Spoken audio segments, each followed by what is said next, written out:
were you selling? I know Lux is more so B2B now, but did you do an online e-com? Did you have 1,000 SKUs online? Were you running traffic? Talk us through that bit before you got the evolution of where Loxus is today. Sure. Yeah, no, I was trying to be everything to everyone. Right. Trying to set up e-commerce, sell to trade, sell to guys like Eric on the weekend that was kicking around looking for some cheap stuff. I was trying to do it all. I was trying to cover it all. Train people to sell to stores, sell to consumer market. I learned a lot in that first few years. So what were some of the items that, how broad were you going here? Was it just anything that goes in a house or what? Yeah. Because 1,000's a lot. Was it 1,000 different products or was it 110 different colours? No. It was 1,000 different products. You should have seen his warehouse. Oh, really? Yeah. There was everything. Everything. Plumbing fixtures, LED lights, glass balustrading, spigots, rail, just artificial grass, flooring, tiles, name it. What was the moment that you just went, fuck this is the wrong plan, time to change? I know the exact moment, and that was sitting through a program, and that program has changed names over the years, but it's called Pro Trade United now.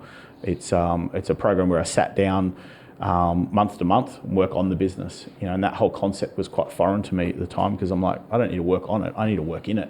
I need to roll my sleeves up. I'm a hard worker. I'm just going to keep working in it, and they're the ones that taught me to, and that's only been 10 years. So like I said, that first 3 or 4 years in business, I was doing all these crazy things, and to be honest, I was going pretty close to going bankrupt again. I was turning over quite a few $1 million, but not making much money. And that's when I started with Pro Trade United, and they sat through, and one of the mentors said, right, what's your top 10 products? What's your most profitable? What's unique to the market? And all these questions I've never been asked before. I never asked myself. So we listed them out. I said, right, what would it look like if you spent more time working on these 10? Don't worry about the 1,000. So I met him halfway, culled it down to about 150 lines. Still wanting to chase it. Then within 12 months, I'd culled all retail traffic, shut the e-com, and just went brick and mortar, B2B business. How did that make you feel when you had to actually, take 1,000 products and cull it down to 150? Because, it's not easy to get rid of things, Lighter, personally, when I look back on it, but scarier. I'm hedging all my bets. I'm putting it all into one thing. That wasn't me. That's not what you used to do, right? Because you're always doing multiple things on multiple products. And I had to look busy, right? I had to look busy because I was doing this and I had this guy on the go and I had this running, and I was just constantly forever trying to prove that worth. Was that ego? Yeah, ego was still driving it. Where did it come from? I don't know.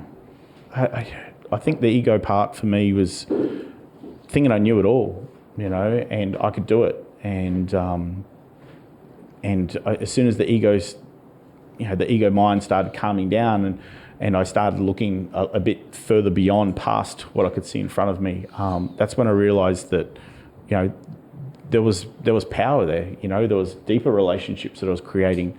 There was, another way of doing things. It wasn't just so black and white. I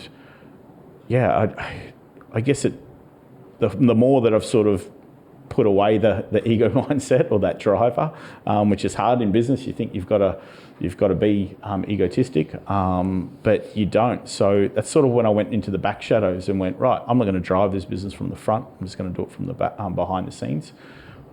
If people don't like this good product that I've put together, then so be it. Obviously I failed.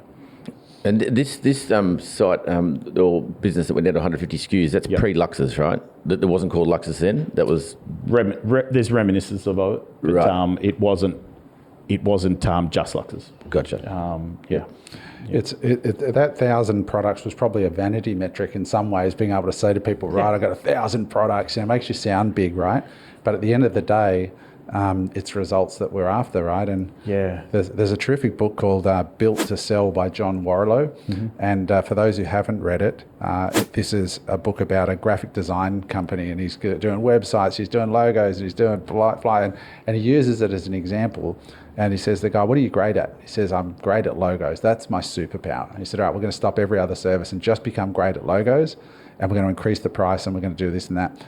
And they ended up creating this logo business that they sold for millions of dollars. And it's just this story about exactly what you've said, about becoming outstanding at something, finding the thing. And the other thing I really picked up there, and I think a lot of people listening to this, they need to be aware of their own biases, and sometimes you can pride yourself on something that's imprisoning you.